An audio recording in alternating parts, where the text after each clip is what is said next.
السلام علیکم ناظرین، کیسے ہیں آپ سب؟ میں امید کرتا ہوں کہ آپ سب بالکل ٹھیک ہوں گے۔ آج ہم دیکھنے والے ہیں بے رنگ ڈرامے کا سیکنڈ لاسٹ ایپیسوڈ، جو ہوتا ہے 94 ایپیسوڈ۔ تو ویڈیو میں آگے بڑھنے سے پہلے آپ سے یہی گزارش ہے کہ کائنڈلی ویڈیو کو لائک، چینل کو سبسکرائب اور بیل کے آئیکن کو آل پہ ضرور کر دیں تاکہ میری ویڈیو آپ تک سب سے پہلے پہنچ سکے۔ ایپیسوڈ کی شروعات میں ہمیں دکھایا جاتا ہے کہ ایمل اپنی غلطیوں کا ازالہ کر چکی ہوتی ہے۔ ایمل نے اینی کو سب کچھ سچ بتا دیا تھا کیونکہ وہ اس وقت غصے میں تھی، تو اس لیے اس نے جو ٹھیک سمجھا وہی کر دیا۔ تو اس کے لیے وہ بعد میں پچھتا رہی تھی، تو اسے کبھی موقع ہی نہیں ملا کہ اینی کے ساتھ اکیلے میں بات کر کے وہ اسے اینی کو بتا سکے یا اینی کو فیس کر سکے کہ اس نے ہی سب کچھ کیا ہے۔ تو اسے آج موقع ملتا ہے تو وہ بول دیتی ہے کہ اینی، میں نے جو تمہارے اسٹوڈیو میں آگ لگی تھی وہ میں نے ہی لگائی تھی۔ تو اینی بولتی ہے کہ مجھے اس سے کوئی لینا دینا نہیں، مجھے بس یہ چاہیے کہ ایمل خوش رہے اور مجھے کچھ بھی نہیں چاہیے۔ لیکن ایمل جو ایکسپیکٹ کر رہی تھی کہ وہ ایسا ریئیکشن دے گی کہ اب ایمل نے سچ بتا دیا ہے تو وہ مجھے مارے گی یا مجھے کچھ برا بھلا کہے گی۔ اس کے بدلے میں ایمل نے کچھ بھی نہیں دیا، مطلب اینی نے کچھ بھی نہیں کہا اور اسے بلکہ اس طرح کہا کہ تم میری بہن ہو اور میں تمہارے لیے برا کیوں سوچوں گی۔ اینی کا یہ ریئیکشن دیکھ کر ایمل بہت ہی سرپرائز ہو جاتی ہے۔ وہ کہتی ہے کہ میں نے اینی کے ساتھ جو کیا بہت ہی برا کیا، لیکن اینی اور شہریار کو پتہ بھی تھا کہ میں برا کر رہی ہوں، لیکن انہوں نے میرے لیے کوئی برا نہیں چاہا، بلکہ اگر میں اس وقت ان کے سامنے آ جاتی تو فاخر آنٹی مجھے اپنے گھر سے بھی نکال دیتی اور شہریار بھی مجھے طلاق دینے والا تھا۔ تو ایمل اس سے بہت ہی سرپرائز ہو جاتی ہے اور اینی سے معافی بھی مانگتی ہے کہ مجھے آپ معاف کر دو، میں نے آپ کے ساتھ بہت ہی برا کیا۔ لیکن اینی بولتی ہے اب ان باتوں کا کوئی بھی مقصد نہیں ہے کیونکہ یہ وقت گزر گیا ہے اور میں اس بارے میں کوئی بات بھی نہیں کرنا چاہتی۔ اور ہاں، ایک بات ہو سکتی ہے، اگر تم مجھے خوش دیکھنا چاہتی ہو تو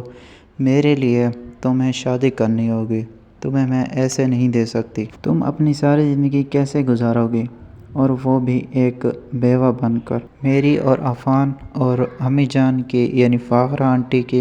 یہی رائے ہے کہ تم فائق سے شادی کر لو، کیونکہ فائق ایک اچھا اور ایماندار لڑکا ہے اور وہ ایک کامیاب بزنس مین بھی ہے، تو تمہیں وہ خوش رکھے گا اور تمہاری ساری ضروریات کا خیال رکھے گا۔ اسے سب کچھ پتہ ہے کہ تم بیوہ ہو اور تم شہریار کے ساتھ محبت بھی کرتی تھی، لیکن اس نے کہا کہ مجھے کوئی پرواہ نہیں کہ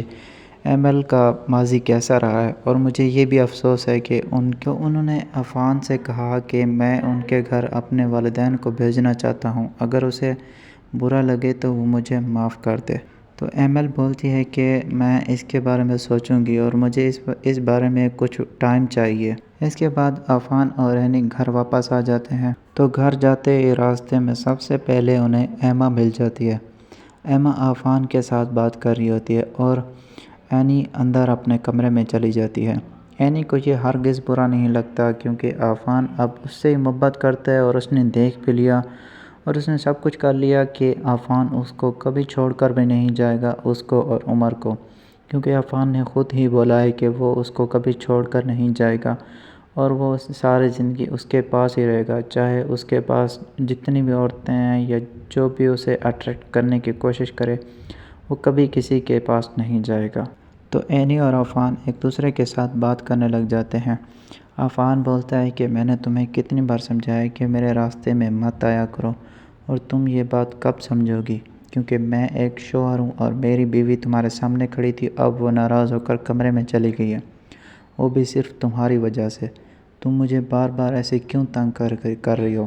میں نے تمہیں کہا بھی تھا اگر تم ایسی حرکت کرو گی تو میں تمہیں اپنے گھر سے نکال دوں گا۔ اس کے بعد بھی تم اتنی ضدی ہو کہ تم بار بار میرے راستے میں آ جاتی ہو، اس کی کیا وجہ ہے؟ تو ایما بولتی ہے کہ میں صرف تم سے محبت کرتی تھی اور اب بھی کرتی ہوں، چاہے تمہارے درمیان کتنے بھی رکاوٹیں آئیں، لیکن میں تمہیں حاصل کر کے ہی رہوں گی۔ تو عفان بولتا ہے کہ بس اب اس کے بعد کوئی اور لفظ بولا تو مجھ سے برا کوئی نہیں ہوگا۔ اس سین کے بعد ہمیں دردانہ آنٹی اور ایما اپنے کمرے میں دکھائی جاتی ہیں، جو ایک دوسرے کے ساتھ باتیں کر رہی ہوتی ہیں۔ تو دردانہ آنٹی بولتی ہے کہ اب ہمیں اس گھر سے نکل ہی جانا چاہیے، کیونکہ جہاں تک حکم کا سوال ہے تو ہم اس گھر میں بول تک نہیں سکتی اور حکم کیسے کریں گی کہ یہ کام کرو اور ہماری مرضی کے ساتھ ہی کام ہو جو بھی ہو۔ اب تو فاخرہ آنٹی بالکل ٹھیک ہو گیا اور انہیں سوچ سمجھ بھی آ چکی ہے کہ کیا غلط ہے اور کیا ٹھیک۔ اور جہاں تک سوال ہے ہمارا اور ایما تمہارا، تو تمہیں اپنے لیے کچھ نہ کچھ کرنا ہی ہوگا۔ یا تو تم اپنی جابس کرو یا اپنے لیے کوئی دولہا ڈھونڈو، ورنہ فاخرہ آنٹی رشتے والوں سے کہہ کر وہ کوئی ایرا غیرا کوئی لڑکا دیکھ کر تمہاری شادی کروا دیں گی، اور مجھے یہ ہرگز بھی منظور نہیں۔ تو ایما بولتی ہے کیوں نہ میں فیک سے شادی کر لوں، مجھے تو وہ پہلے دن سے ہی پسند تھا، لیکن مجھے کیا پتہ تھا کہ وہ اس ایم ایل کی بچی کو اپنا پرپوزل سینڈ کر کے آ چکا ہے۔ تو دردانہ آنٹی بولتے ہیں کہ اب تمہارا جانا بھی منع ہے، کیونکہ وہ ایک عقل مند اور ہوشیار لڑکا ہے، وہ تمہاری باتوں پر نہیں آئے گا۔ تو ایما بولتی ہے کہ اگر وہ نہیں آ سکتا تو عفان تو ضرور آئے گا، ایک نہ ایک دن عفان کو میں حاصل کر کے رہوں گی، اور وہ بھی اینی کے سامنے۔ اور دوسری طرف ہمیں ایمل کو دکھایا جاتا ہے کہ جو موبائل پر اینی کے ساتھ بات کر رہی ہوتی ہے، اور وہ بولتی ہے کہ میں رشتے کے لیے تیار ہوں اور مجھے رشتہ اپنے دل سے منظور ہے، اور میں یہ بات اپنی امی اور ابو کو بھی کہہ چکی ہوں، اگر تمہیں کنفرم کرنا ہو تو ان سے بھی پوچھ لو۔ تو اس کے بدلے میں اینی بولتی ہے کہ ہمیں تم پر بھروسہ ہے اور تمہیں بھی چاہیے کہ تم ہم پر بھروسہ رکھو، اور میں اس بات کو کنفرم نہیں کرنا چاہتی بلکہ تم سے ہی پوچھنا چاہتی ہوں کہ اگر تم خوش ہو اور راضی ہو تو پھر ہم یہ رشتہ کریں، ورنہ اس میں کوئی زبردستی والی بات نہیں ہے۔ تو ایمل بولتی ہے کہ اس میں کوئی بھی غلط بات نہیں ہے، تم میری بہن ہو اور عفان میرا بڑا بھائی ہے، تو اس میں کوئی بھی بات نہیں ہو سکتی کہ تم میرے لیے کوئی برا سوچو، اور تم جو بھی سوچو گے میرے لیے بالکل پرفیکٹ ہوگا اور میرے لیے بالکل بہتر ہوگا۔ تو ادھر دوسری سائڈ ہمیں عفان اور اینی کو دکھایا جاتا ہے جو کہ بہت ہی خوش ہوتے ہیں، کیونکہ ایم ایل نے رشتے کے لیے ہاں کر دی تھی، جس کی وجہ سے ایم ایل کا بھی اب گھر بسنے والا تھا، اور سارے کے سارے ایک بار دوبارہ خوشی کو دیکھ پائیں گے اور سب کے سب اپنی اپنی جگہ بہت ہی خوش ہو جائیں گے۔ اور ایم ایل کے رشتے والی بات وہ فاخرہ آنٹی سے بھی شیئر کرتے ہیں، اور فاخرہ آنٹی بھی بالکل خوش ہو جاتی ہے اس رشتے کے لیے، کیونکہ ایم ایل بہت ہی دنوں سے اس رشتے کو منع کر رہی تھی، اور وہ فاخرہ آنٹی کو بھی وہ لڑکا بہت ہی اچھا اور ایماندار لگتا ہے، جس کی وجہ سے فاخرہ آنٹی نے بھی انہیں منانے کی بہت ہی کوشش کی تھی۔